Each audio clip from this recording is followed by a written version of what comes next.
Решать математические задачи и правильно писать – не единственное, чему учат детей в Назрановском лицее. Школа находится почти на берегу городского пруда, и зимой многие ребята любят заходить на лед, демонстрируя тем самым свою смелость перед сверстниками. Именно потому еще с младших классов ребятам объясняют, чем чреваты такие безрассудные поступки. Четвероклассники делятся своими знаниями по этой теме.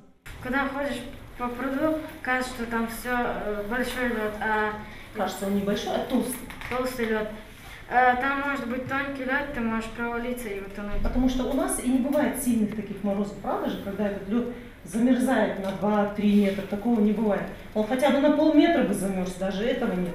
Вот поэтому смотрите, ребят, надо быть очень осторожным. Правда, таких прилежных подростков не так много в классе. Все же нашлись смельчаки, которые охотно рассказали о своих подвигах. А как ты мог-то это сделать, Магомед? Интересно. Интересно было? Да. А ты не подумал о том, что дома сидит мама с папой? И они тебе говорят, и в школе говорят, что нельзя наступать на лед. Мне не говорили. Ну, а ты сам не знаешь? Да. Как далеко заходил, когда зашел на пруд? До середины. А страшно не было? Нет.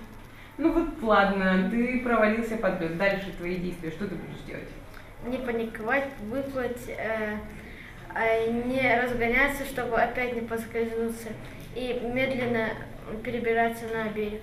Правда, когда школьник понял, что теперь об этом узнают его родители и с ним будет проведена строгая беседа, улыбка сразу же пропала. Такие уроки проводят даже с первоклашками. О мерах безопасности и правильного поведения как в школе, так и вне ее стен необходимо рассказывать детям с раннего возраста, говорят в лицее. Наступает, когда холодное время года, мы, естественно, проводим работу с детьми, как можно и как нельзя себя вести, например, на воде или там на берегу реки, например, да.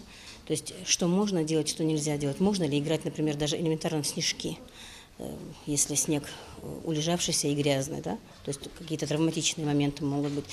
Дети очень активно, когда ты им просто задаешь вопрос, они очень активно начинают отвечать на эти вопросы. На случай, если беседы не подействуют на детские умы или не будут усвоены школьниками, на берегу пруда дежурят спасатели. Свою локацию сотрудники периодически меняют, наворачивая круги по берегу водоема. Подросткам, возвращающимся со школы, раздают листовки, в которых подробно рассказано, как вести себя у водоема и какие меры предпринимать, если все же случится беда. А чтобы этого не произошло, спасатели дежурят с утра и до позднего вечера. Дина с 10 до 16:30 оз худхо.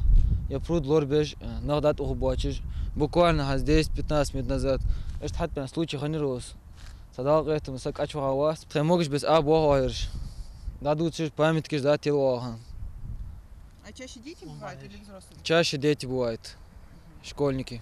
Поисково-спасательный пост РЗИ будет работать на берегу городского пруда до наступления тепла, когда наледь с воды растает. А пока не забывайте предостерегать своих детей и рассказывать им о правилах поведения на улице, чтобы уберечь от беды. Мария Мистоева, Рахман Цуров, Новости 24.